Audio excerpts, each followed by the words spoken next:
अस्सलाम वालेकुम। आप देख रहे हैं टेबल टॉक और मैं हूं आज़म चौधरी। गिलगित बल्तिस्तान में इंतखाबी दंगल की तैयारियां मुकम्मल हो चुकी हैं। Pakistan Peoples party, Pakistan Muslim League नून, MWM और दीगर सियासी जमातें इस वक्त अपनी तमाम कैंपेन मुकम्मल करके अब इंतखाबी दंगल के लिए तैयार हो चुकी हैं। और PTI उसको वहाँ पे इंतखाबी निशान से फिर महरूम रखा गया और वो आज़ाद उम्मीदवारों के साथ इस वक्त मैदान में उतरी है। अब कल इंतखाबी दिन है, कल लोगों ने अपना हक़ के राय दही इस्तेमाल करना है और कल पता चलेगा कि लोगों ने किस जमात को वहाँ पे पजीराई बख्शी। और उम्मीद यही है कि अवामी मैंडेट को वहाँ पे तस्लीम किया जाएगा। लोग जिस पार्टी को वोट देंगे, जिस उम्मीदवार को वोट देंगे, वो ही उनके नुमाइंदे मुंतखब होंगे। और इसी उम्मीद के साथ हम ये प्रोग्राम कर रहे हैं कि पाकिस्तान के अंदर जो हक़ राय दही है उसका इस्तेमाल दुरुस्त तरीके से किया जाए और उसको तस्लीम किया जाए। इसके साथ साथ हम बजट के ऊपर भी बात करेंगे। पाकिस्तान का बजट की आमद है और लोगों के अंदर बजट को लेके कुछ उम्मीदें हैं, कुछ तशवीश है, लेकिन ये बजट ही बताएगा कि किस हद तक लोगों की उम्मीदें पूरी होती हैं और किस हद तक उनकी तशवीश इसमें बजाय। गिलगित बल्तिस्तान पर बात करने के लिए हमारे साथ इस वक्त शामिल हुए हैं पाकिस्तान मुस्लिम लीग नून के रहनुमा जनाब अली ख़ान यूसुफजई साहब और पाकिस्तान पीपल्स पार्टी के रहनुमा जनाब शहजाद सईद चीमा साहब। इनके साथ साथ सीनियर कानूनदान है अज़हर सिद्दीक़ साहब, उन्होंने हमें ज्वाइन किया है। और गिलगित बल्तिस्तान से हमारे एक जर्नलिस्ट साथी हैं मुबारक हुसैन साहब, उन्होंने हमें ज्वाइन किया है। सबसे पहले मुबारक साहब, आपसे ही जानते हैं, आप क्योंकि गिलगित बल्तिस्तान के अंदर हैं, वहाँ पे कल इंतखाबी दंगल होने जा रहा है। आपसे हम अपडेट लेंगे कि वहाँ पर क्या सूरत हाल है, कौन कौन सी सियासी जमातें इस वक्त आपको मैदान के अंदर दौड़ती हुई नज़र आ रही हैं और क्या उनकी सूरत हाल नज़र आ रही है। इसके साथ साथ वहाँ पे सिक्योरिटी के जो मसाइल हैं उसके हवाले से क्या इंतज़ाम किए गए हैं। इलेक्शन के अंदर क्या कुछ पोलिंग स्टेशन को हसास भी करार दिया गया है या पुरअमन इलेक्शन वहाँ पे उसकी ये उम्मीद और तवक्को की जा रही है। जी मुबारक। जी आजम चौधरी साहब, आपका शुक्रिया। अगर बात की जाए गिलगित बल्तिस्तान के इलेक्शंस के हवाले से, तो जो इलेक्शंस हैं उन इलेक्शंस के लिए कुछ ही घंटे रह गए हैं। तो अगर हम इस साल माहौल रहा वो पुरअमन रहा अब तक। गिलगित बल्तिस्तान में पहली मरतबा इस तरह देखने को मिला कि लोग जो है वो पुरअमन तरीके से अपनी कैंपेन्स कर रहे हैं। और ख़ास तौर पर जो यहाँ पे एक चीज़ें होती कि मजहबी जो मामलात होते थे उससे भी हटकर लोगों ने जो है वो बिल्कुल सियासी तौर पर की और बड़ा ज़बरदस्त अब तक माहौल रहा। और पोलिंग स्टेशंस की अगर बात की जाए तो जो है वो 1391 यहाँ पे पोलिंग स्टेशंस कायम हैं, जिसमें 500 से ज़ायद जो है वो हसास पोलिंग स्टेशन है और इंतहाई हसास भी 400 से ज़ायद पोलिंग स्टेशन है। इसी तरह अगर हम बात करें तो तमाम तर जो अमला है या पोलिंग के लिए जो लवाजमात तमाम चीज़ें पोलिंग स्टेशंस और पोलिंग बूथ्स की जानिब जो है वो मुंतकिल कर दी गई हैं। अगर सिक्योरिटी की बात की जाए तो चीफ इलेक्शन कमिश्नर के मुताबिक जो है वो 10,000 से ज़ायद जो एहलकार हैं वो तैनात होंगे, जिनमें से पंजाब पुलिस भी है, GB स्काउट्स भी है, पाक आर्मी भी है ज़रूरत के हिसाब से, और इसी तरह दीगर जो सिक्योरिटी एहलकार हैं वो तैनात होंगे। अच्छा, आप वैसे क्या देख रहे हैं इस वक्त, कौन कौन सी पार्टी का कौन कौन से इलाके में ज़्यादा जोर आपको नज़र आ रहा है? जी देखें, इस पूरे इलेक्शन कैंपेन में हम देखते हैं तो पाकिस्तान पीपल्स पार्टी और पाकिस्तान मुस्लिम लीग के दरमियान जो कांटे का मुकाबला हमें नजर आता है। अगर बात की जाए तो 14 से 15 हल्के ऐसे हैं जहां पे Pakistan Peoples Party versus Pakistan Muslim League Noon है। इसी तरह बाज़ हल्के ऐसे हैं जिनमें MWM वर्सेस पीपल्स पार्टी है और बाज़ हल्के ऐसे भी हैं Pakistan Istehkam Party versus Pakistan Peoples Party versus Pakistan Muslim League Noon. इस तरह के गेमा गेमी ओवरऑल अगर हम बात करें तो ये जो मार्का होगा या दंगल सजेगा वो पाकिस्तान मुस्लिम लीग नून और पाकिस्तान पीपल्स पार्टी के दरमियान जो है वो कांटे का मुकाबला होगा और ये 19-20 के हिसाब से जो है वो सीटें लेने में कामयाब होंगे। अच्छा, जो साबका हुकूमत थी वो तो पाकिस्तान पीपल्स पार्टी पाकिस्तान तहरीक इंसाफ की थी और उसके बाद उसी तहरीक हुकूमत के ख़िलाफ़ अदम एतमाद वहाँ पे आया और जो इस्तेहकाम पार्टी है वो बरसर इक़्तिदार है। अब आपने पीटीआई का वहाँ पे नाम नहीं लिया, क्या पीटीआई के उम्मीदवार वहाँ पे नहीं है, और अगर हैं तो क्या वो इलेक्शन बगैर निशान के या बगैर पार्टी सिंबल के लड़ रहे हैं?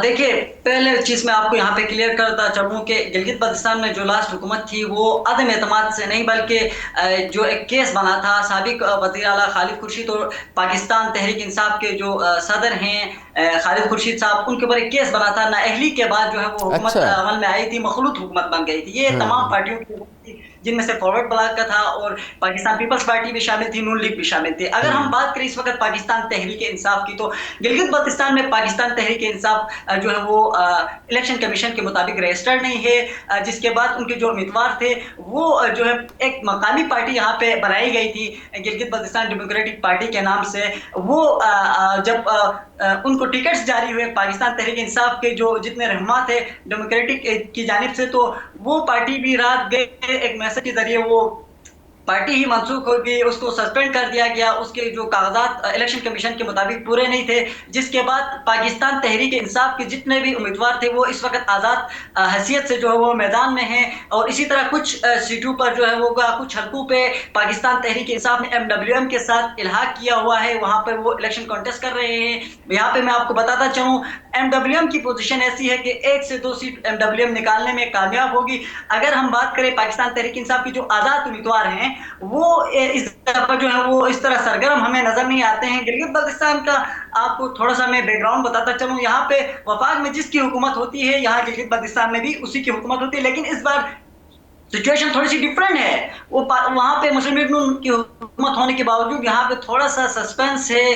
पाकिस्तान पीपल्स पार्टी भी कोशिश कर रही है कि यहाँ पे वो हुकूमत बनाए, जबकि नून लीग की भरपूर कोशिश है कि यहाँ पे वो हुकूमत बनाए। बिल्कुल ठीक है, शुक्रिया मुबारक साहब। शहजाद चीमा साहब, आपने गुफ्तगू सुनी, हमारे जर्नलिस्ट हैं जो वहाँ पे ग्राउंड पे मौजूद हैं। अच्छा, पीपल्स पार्टी क्या इस वक्त जो वहाँ पे इलेक्शन के इंतखाबी मुहिम चल रही है, वहाँ पे क्या पीपल्स पार्टी मुतमिन है? क्या लेवल प्लेइंग फील्ड आप लोगों को मिली है वहाँ पे? बिस्मिल्लाहिर्रहमानिर्रहीम जी, पीपल्स पार्टी बिल्कुल मुतमिन है। उस वक्त तक तो मुतमिन थी जब तक पंजाब पुलिस नहीं पहुंची थी। अच्छा, अब पंजाब पुलिस पहुंचने के बाद अब जरा थोड़ा सा इत्मीनान में हमारे थोड़ा इशू आया है। अच्छा, मैं अब ये सोच रहा था कि मुल्हिका सूबा कौन सा है, वो खैबर पख्तूनख्वा। अगर कोई लॉ एनफोर्सिंग एजेंसी दरकार ही थी तो उसके आने जाने की आमदन रफ्तासान भी थी, अखराजात भी कम होते, क्लाइमेट भी दोनों का तकरीबन मिलता जुलता था, तो केपी से बुला लेते, भिजवा देते। ये स्पेशलाइज्ड फोर्स भेजने का तो कोई तुक नहीं थी। बाकी शुक्र अल्लाह का जी, तमाम सीटों पे कोई किसी भी जमात से है उसका मुकाबला पीपल्स पार्टी से चला। अच्छा, बड़ी अच्छी कैंपेन मेरे चेयरमैन ने की, आसिफा बीबी ने पूरा जोर लगाया, मेरे तमाम कायदीन, मेरी तमाम लीडरशिप वहां पे जीबी में मौजूद, हमेशा की तरह उन दिल के साथ, मुकम्मल एहसासात के साथ और एक मुकम्मल फ्यूचर पैकेज के साथ, जिसमें अच्छा चीमा साहब एक चीज़ ये बताइएगा कि वहाँ पे बिलावल भुट्टो जरदारी साहब, उन्होंने हुकूमत के ऊपर और प्राइम मिनिस्टर के ऊपर मुस्लिम लीग नून की पंजाब और फाक दोनों पे बड़ी खुल के तनकीद की, और उन्होंने कहा कि पाकिस्तान के अंदर अगर CPEC ना आता तो ये मेट्रो जो ऑरेंज लाइन ट्रेन है ये भी ना बनती और पंजाब की तरक्की भी ना होती। यह क्या वजह है कि हुकूमत के साथ होते हुए भी वो तनकीद करते हैं इस तरह हुकूमत के ऊपर? नहीं, CPEC का तो शायद मेट्रो से उन्होंने ना किया, उन्होंने यकीनन उसका क्रेडिट 18वीं तरमीम को वो जरूर देते हैं कि अगर 18वीं तरमीम ना होती, NFC ना होता, सूबों को, मुझे याद है कि 2008 में या 9 में 500 अरब रुपया इजाफी मिला था NFC के तहत सूबे पंजाब को। तो वो 18वीं तरमीम के बाद सूबों का मालियाती और इंतजामी इख्तियार बढ़ने के बाद बहुत बेनिफिट हुआ है प्रोविंसेस को, बहुत ज्यादा। उसमें पंजाब भी है, और पंजाब चूंकि सबसे बड़ा सूबा, तो इसलिए उसका बेनिफिट भी उस लिहाज से बिल्कुल ठीक और दूसरी पंजाब की मैनेजमेंट कि वफाक भी उनके साथ उनका ही फैमिली का है, तो इसलिए फिर 13 से 18 तक भी उनको उसका बेनिफिट रहा। फिर पिछले 18 माह भी उनको वफाक का एक्स्ट्रा बेनिफिट रहा। जो बिजली के मामलात, जो रिलीफ उनको जो पंजाब को मिलते रहे, वो बाकी पाकिस्तान को नहीं मिले। Anyways, I am coming back two GB. तो सीपैक तो सर, जीबी को सिर्फ सीपैक में वो एक रोड का वो था, हालांकि और उसके साथ बहुत सारी चीजें मुंसलिक थी जो सीपैक से जीबी को मिलनी थी, जो सहूलियात मिलनी थी, जो वहां पे मुमकिन एक डेवलपमेंट होनी थी। ठीक है, उससे जरूर जीबी महरूम रहा। तो इंशाल्लाह ये इलेक्शन सुबह का दिन, कल रात को पीपल्स पार्टी अपना इस वक्त फतह का जश्न मनाना शुरू कर देगी। ठीक हो गया, ठीक हो गया। अजहर सिद्दीक साहब, आप क्या समझते हैं कि वहाँ पे जो बाकी तमाम जमातें जिस तरह कह रही हैं, आपकी जो पीटीआई है उसको भी लेवल प्लेइंग फील्ड वहाँ पे मिली है, और जिस तरह अभी हमारे रिपोर्टर भी कह रहे थे कि पीटीआई इस वक्त उस इलेक्शन के अंदर इतनी संजीदा नज़र नहीं आ रही, इसकी क्या वजह है? बहुत शुक्रिया आदम चौधरी साहब। फार्म 45 और 47 की तो गेम पुरानी होगी, अब फार्म 420 चल रहा है। नोट कर लीजिएगा मेरी बात को। उस फार्म 420 की क्वालिटीज आपको समझ आ जानी चाहिए। पाकिस्तान में तो ये था ना कि सियासी जमात का सिंबल आप ले सकते थे, और वो भी हालांकि गैर आईनी है। जस्टिस काजी फायजी साहब, नालायक आदमी कहूं तो अच्छा नहीं लगता, लेकिन वो अपनी जजमेंट में लिखते हैं किसी ने सेक्शन चैलेंज ही नहीं किया, और वो taking away a symbol is banning a party. और ये सियासी जमातों के लिए डूब भरने का मकाम है। माजरत के साथ, अगर जमहूरी लोग हैं ना, तो जमहूरी तरीके में किसी सियासी जमात से इंतखाबी निशान लेने पे इन्हें खड़े होना चाहिए इकट्ठे। लेवल प्लेइंग फील्ड और क्या होती है। अच्छा चले, मैं जरा इससे आगे चलता हूं। वहां अच्छा, वहां आपको पता है कि वहां झंडा लेके भी नहीं पीटीआई का निकल सकते, आप कोई तराना नहीं गा सकते पीटीआई का, आपके लिए नजरबंदी के ऑर्डर्स तैयार बैठे हुए हैं, आप सरहद पार करके नहीं जा सकते। आपको एनओसी उसी को मिलना है जिनको उनकी मर्जी है एनओसी देना है। आपको अपना यहां से लालूसर टॉप से आगे जाने नहीं देते। और इसके कई दोस्त हैं हमारे जो वहां गए हैं। तो ये जो है ना, ये मैंने तो इसका एक आसान हल दिया था चौधरी साहब, और छोड़े सियासी जमातों का, आप इस इलेक्शन को कराएं नीलाम, अरबों रुपया मिलेगा आपको, नीलामी पे पैसे इकट्ठे करें आराम से, कौम का भला होगा, कर्जे उतारेंगे। यानी ये आप ये क्यों खुदा रहा, ये पाकिस्तान के अंदर तो साफ शफाफ इलेक्शन वाला जो कॉन्सेप्ट निकाल दें। वो एक लीडर आया था बड़ा, वो बाद में गीदड़ हो गया, वो अपना वोट को इज्जत होगा, और जैसे भागा यहां से हम सबको पता है, डीलें करके गया, और जब वापस आया फिर कबूतर भी आ गए, कबूतर भी उड़ गए, रेड कारपेट भी आ गया, और फिर जाके फिर पूछ रहा है मुझे किसने निकाला। बिहारे को पता है किसने निकाला, तुम्हें नहीं पता तो एक अलग बात है, वो एक अलग है, लेकिन फर्क कोई नहीं पड़ता इस बातों से। ये इलेक्शन जो है ना, अगर तो आप मेरिट पे कहेंगे फार्म 420 चलना है, उस फार्म 420 को सामने रखते हुए मैं जानता हूं इस्लामाबाद में था, बहुत से लोग खास जगहों से बहुत से लोग वहां पहुंचे हैं, वो सिर्फ नून लीग को जितवाने के लिए पहुंचे हैं वहां। और उसके लिए अब या तो ये बता देना मुझे श्योरिटी और गारंटी दे दें आप कि जनाब जो वोट डालेंगे वोट निकलेगा, वो तो निकलना नहीं है। बायोमेट्रिक से क्यों भाग रहे हैं? मैं जंग लड़ रहा हूं इसकी, मैं आप अंदाजा लगाए इसके लिए। अगर इतने ईमानदार है ना, तो ये गिलगित बल्तिस्तान छोटा सा सूबा था, छोटा सा जगह थी, क्या मुश्किल काम था, इसको बायोमेट्रिक पे कर देते। हमारे हाईकोर्ट बाहर के तकरीबन को 16,000 से ज्यादा वोट है, हम वोट कास्ट करते हैं 2 मिनट के अंदर रिजल्ट हमारा आ जाता है, हमें पता चल जाता है क्या है। तो यहां तक ये जो बात है ना, बाकी इसमें कोई शक नहीं है। पीपल्स पार्टी जो कि जमहूरी जमात है, ग्राउंड पे बहुत काम किया है। लोग आज भी मैं तो उन इलाकों में बहुत फिरा हूं ना, मैं तो गिलगित में, बल्दिस्तान में, यानी उनके इलाकों में, स्कर्दू में, अपना हुंजा में, इन इलाकों में मैं तो बहुत मेरा तो आना जाना बहुत ज्यादा है इन इलाकों के अंदर। तो वहां पीपल मोहतरमा बेनजीर भुट्टो साहब थे और जुल्फकार। अच्छा, उसकी एक बुनियादी वजह समझिएगा, मैं वो जो अहले तशीर उस इलाके में बहुत ज्यादा है, बहुत ज्यादा अहले तशीर, और अहले तशीर जो है वो पीपल्स पार्टी को पसंद करते हैं फॉर नंबर ऑफ रीजन। नून लीग ने तो देखा ना आज तक देखे मुल्क के लिए क्या नाम बताते रहे, सड़कें बना दी, आप अंदाजा लगाएं इस हद तक करप्शन हो रही है। वो गाड़ियां गई हैं जनाब, वो wheel on deal, sorry wheel on health, पता नहीं क्या वो अच्छा, फिर रही है। अजहर साहब मेरा एक सवाल है कि गिलगित बल्तिस्तान के जो लोग हैं, एक तो वहाँ पे लिटरेसी रेट बहुत ज़्यादा है, पाकिस्तान के बाकी हिस्सों की निस्बत वहाँ पे ज़्यादा पढ़े लिखे लोग हैं। दूसरा ये है कि उन्होंने अपने हकूक़ के लिए हमेशा वहाँ पे जंग लड़ी है, खड़े हो जाते हैं, स्टैंड लेते हैं। अगर इस इंतखाब के अंदर जिस तरह आप अभी खदशे का इजहार करते हैं कि फार्म 47 आएगा, अगर इस किस्म की सूरत हाल हुई तो क्या आप समझते हैं? 420 कहा है मैंने। अच्छा, आपने पहले 47 कहा, फिर 420 कह दिया। नहीं, आप क्या नहीं, मैं कह रहा हूँ ना फार्म 45 चलेगा ना 47 चलेगा, फार्म 420 चलेगा। अच्छा, फार्म 420, बकौल आपके फार्म 420 चलता है, तो क्या आप समझते हैं कि वो कमज़ोर साबित होंगे, अपने हक के लिए वहाँ पे स्टैंड नहीं लेंगे, लड़ेंगे नहीं?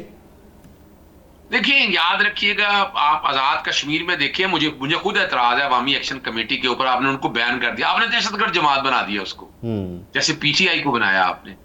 यानी बड़ा अफसोस और दुख है कि आप किस मुल्क में रह रहे हैं यहाँ बैठकर यार, और वहां के लोग बड़े प्यार करने वाले लोग, इसमें कोई शक नहीं। लिटरेसी हुंजा के हवाले से अगर बात है ना, हुंजा के कॉन्टेक्ट के हवाले से, वो आपको पता है, आप आगा खान के कॉन्टेक्ट के हवाले से वो लोग देखने वाले हैं। और वो जैसे मैंने आपके सामने कहा है ना, जो तो पढ़ा लिखा तबका सारा है ना, वो तो पीटीआई को सवाल ही पैदा नहीं होता किसी और तरफ जाए। जो सोशल मीडिया पर रहने वाला है, जो देख रहा है सारी बातों को, सिर्फ यह है कि गरीब आदमी जिसको लालच देते हैं, आप जैसे यहाँ पर वोट है, वहां भी आपने देखा नहीं वो गोलियां, आप देखिए, आप अंदाजा लगाएं कि सोशल मीडिया पे वो गोलियां टॉफियां, यानी गोलियां टॉफियां ला दे, वो खुदा रहा है यार, क्या साबित करना चाहते हैं? ठीक हो मैं गया। भी जाऊं तो बढ़िया बांटता हूँ वहां पर, वहां गोलियां टॉफियां देकर अगर वोट किए जा रहे हैं, तो उसका वहां लोग बहुत महरूम है सर। वहां बिजली का बुरा हाल है, यानी आप आज आज पूछे तो लोड शेडिंग इतनी है। अजहर साहब, अली यूसुफजई साहब, मैं चाह रहा था कि आपके और पीपल्स पार्टी के मौक़िफ़ के बाद मैं हुकूमती जमात की तरफ आऊँ, क्योंकि अली यूसुफजई साहब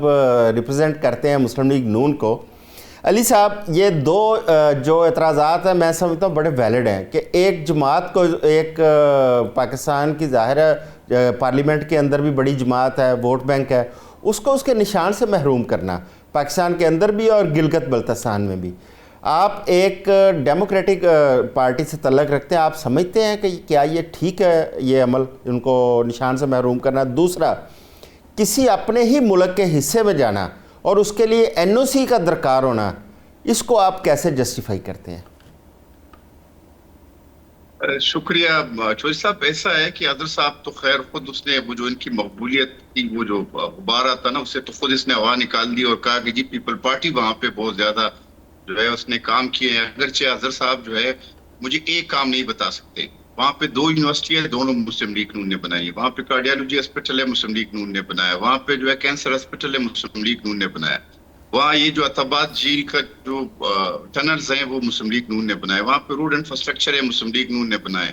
वहाँ पे 2 क्रेडिट कॉलेज है, मुस्लिम लीग नून ने बनाए। वहाँ पे कॉलेज, स्कूल्स, आपके हेल्थ इंफ्रास्ट्रक्चर, रोजगार के मौके वो मुस्लिम लीग नून ने बनाए। हम जो है जो शेर का निशान है वो खिदमत का निशान है, और हम तरक्की और खुशहाली की बुनियाद पे जो है वो, और हमने सिर्फ एक वहाँ पे लिखे थे। अच्छा, ये जो अजहर साहब जो कह रहे हैं ना कि अब हमने इनको कहा कि रजिस्ट्रेशन ना करें, वहां पे एक अलहदा वो उनकी एक आजाद हैसियत है, वहां पे इनकी पार्टी ने रजिस्ट्रेशन नहीं किया तो उसके जिम्मेदार मुस्लिम लीग नून है या पीपल पार्टी है?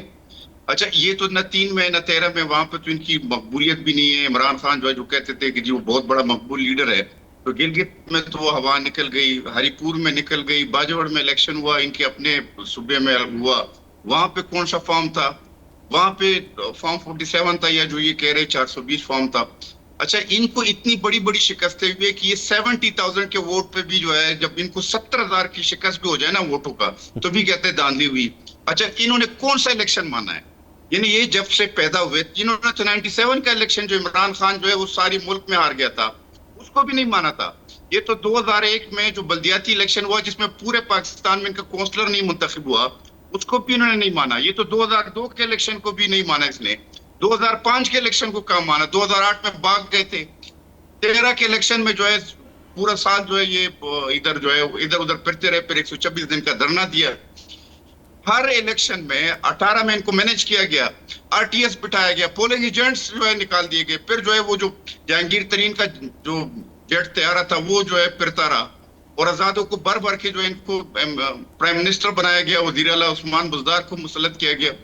मैं ये कह रहा हूं कि भाई अगर साहब आप मुझे बताया पीपल पार्टी का चलो पीटीआई ने तो कोई काम नहीं किया ना, तो वो काम के लोग हैं, वो तो मैंने बहुत बकवास काम किया। करते हैं, सतही बातें करते हैं, घटिया बातें करते हैं। अब आपने जो इल्जामात लगाए, जिस तरह कायदीन के खिलाफ जो है आपने सतही बातें की, घटिया बातें की, वो जवाब तो हम नहीं दे सकते। लेकिन मुझे बताएं ना कि पीपल पार्टी, आप तो बड़े फिरे हैं स्कर्दू में, हुंजा में बड़े फिरे हैं, आप मुझे बता दें पीपल पार्टी ने कौन सा काम किया है? और 4 साल जो है, जो आपकी हुकूमत थी वहां पे, और 4 साल वफाक में रहे, तो उसमें आपने, लोग आपसे आज पूछेंगे, जो ताकोट तक मोटरवे गई थी, जो नवाज शरीफ उसको लेके जा रहे थे काशगर तक, वो आपने रोक दी, 1 इंच आगे नहीं बढ़ने दी। क्यों नहीं आगे बढ़ने दी? आपने दासू डैम पे जो है पैसे क्यों रोके? आपने दयामीर बादशाह डैम जो है काम क्यों नहीं करने दिया? आपने बिल्कुल वहां पे गलत जो कह रहे हैं बाकी आप। रोड्स बन रहे थे, रोड इंफ्रास्ट्रक्चर बन रहे थे, चले जो ड्राइव रोड इस बन पे रहा था, अजहर उसमें साहब काम से क्यों नहीं करने दिया? अजहर साहब से आपने और चीन चीमा का साहब पीछे से, जो गेम चेंजर मनसूबा था, अली साहब मेरा एक सवाल और है, मैं अजहर साहब और चीमा साहब से इसे पूछता हूँ, पीपल्स पार्टी ने वहाँ पे क्या किया क्या नहीं किया। ये जो केपी की पुलिस ना भेजना और वहाँ पे पंजाब पुलिस को भेजना, इसको आप कैसे देख रहे हैं? क्योंकि इस पे पहले भी मेरे इस शो के अंदर एतराज़ात आए, कादर खान मंदोखेल साहब ने भी इस पे बात की, आज चीमा साहब ने भी इस पे बात की कि पंजाब पुलिस को भेजा गया, जबकि साथ तो सूबा लगता था केपी के, और असूली तौर पे तो पुलिस वहाँ की जानी चाहिए थी। देखिए ये जो है ना, मैं एक बात जवाब दे दूं इसका। जो मैं अजहर साहब आता हूँ, आपकी तरफ आता हूँ। इन्होंने इनकार किया, खैबर पख्तूनख्वा हुकूमत से बहुत दूर है, सिंध बहुत दूर है, और पंजाब जो है बिल्कुल साथ लगा हुआ है। ये हसन अब्दाल जो है ये साथ ही लगा हुआ है, उसके मोटरवे जा रही है, ये बिल्कुल पंजाब के साथ इसी तरह सरहद है जिस तरह जो है खैबर पख्तूनख्वा के साथ सरहद है। और दूसरा ये है कि खैबर पख्तूनख्वा हुकूमत ने इसको रोका। ये इन्होंने एनओसी की बात की, एनओसी जो है नवाज शरीफ ने लिया, एनओसी कैप्टन सफदर ने लिया। अच्छा, दूसरी सबसे चौधरी साहब एक बात बताएं कि 40 दिन पहले जो है कैंपेन शुरू हुआ था, ये लोग अजहर साहब की पार्टी कहाँ पे थी? 40, ये पीपल पार्टी वाले तो 40 दिन से कैंपेन कर रहे हैं, मुस्लिम लीग नून वाले 40 दिन से कैंपेन कर रहे हैं। ये अभी आए, अभी भी बैरिस्टर गौहर उधर है, वो रिहाना डार उधर है, उनके बेटे उधर है, ये जो हमारी एमएनए है शंदाना गुलजार, ये जो है गिलगित बल्तिस्तान में फिर रही है, वहां पे कैंपेन कर रही है। जिन्होंने एनओसी नहीं दिया, जो उनको जो है उन्होंने रोका। अच्छा, और ये भी एक स्टंट है।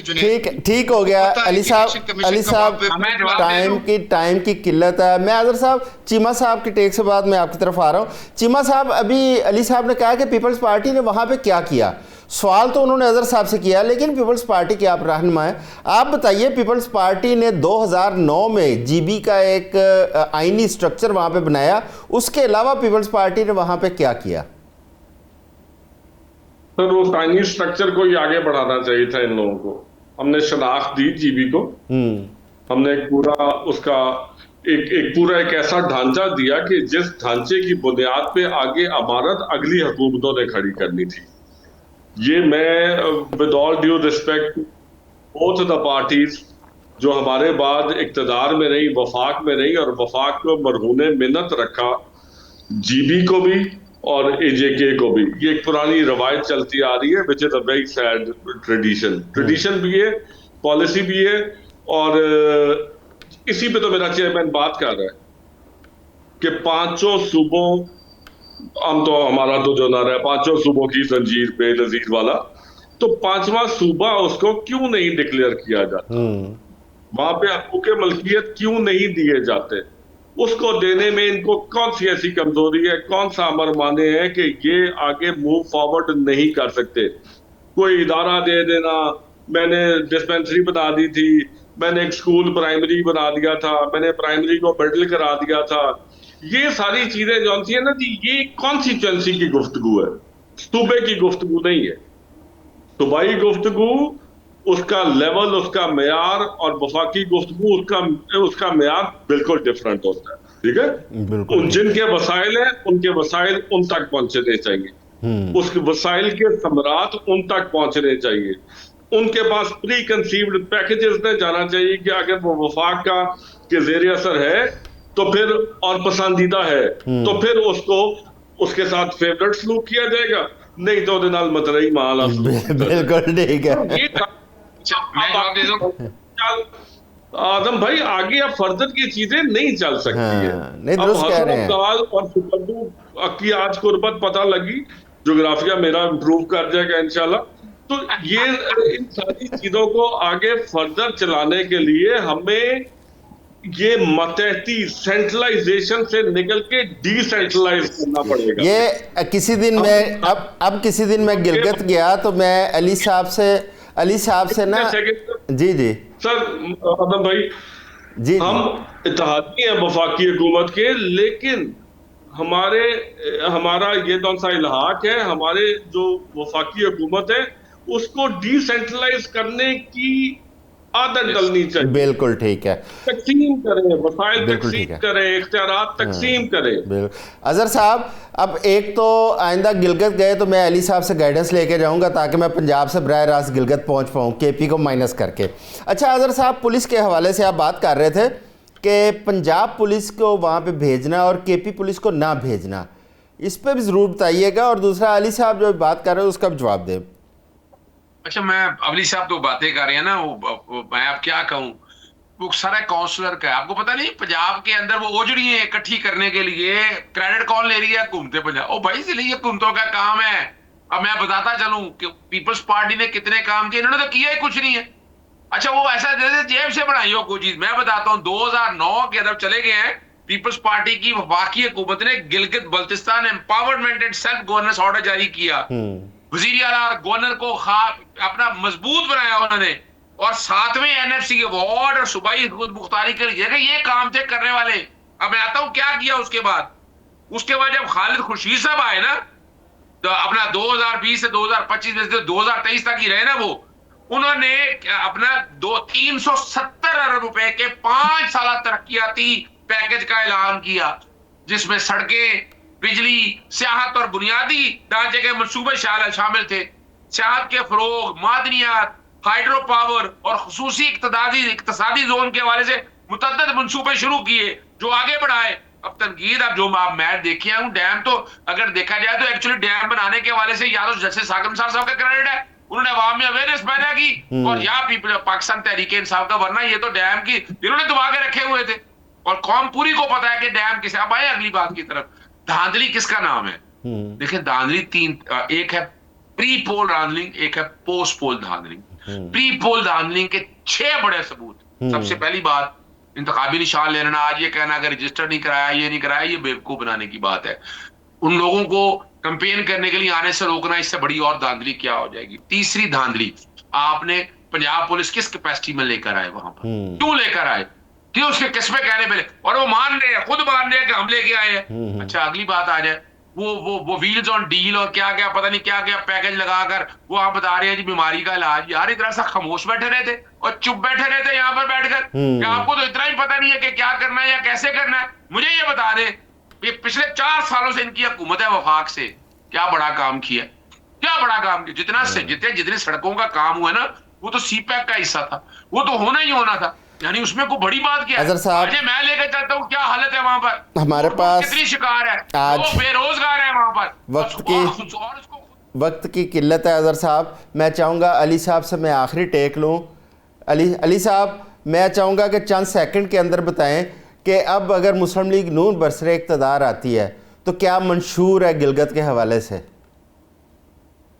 देखिए, मैं अब बताता हूँ कि जो गिलगित के लोग हैं, जो गिलगित के लोग आते थे लाहौर, वो 30 घंटों में पहुंचते थे।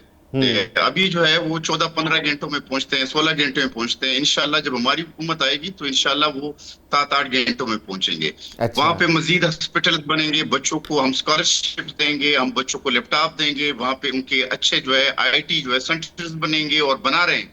अब पिछले 2 महीने पहले जो है शहबाज शरीफ साहब गए थे, उन्होंने बच्चों को लैपटॉप दिए थे, स्कॉलरशिप दिए।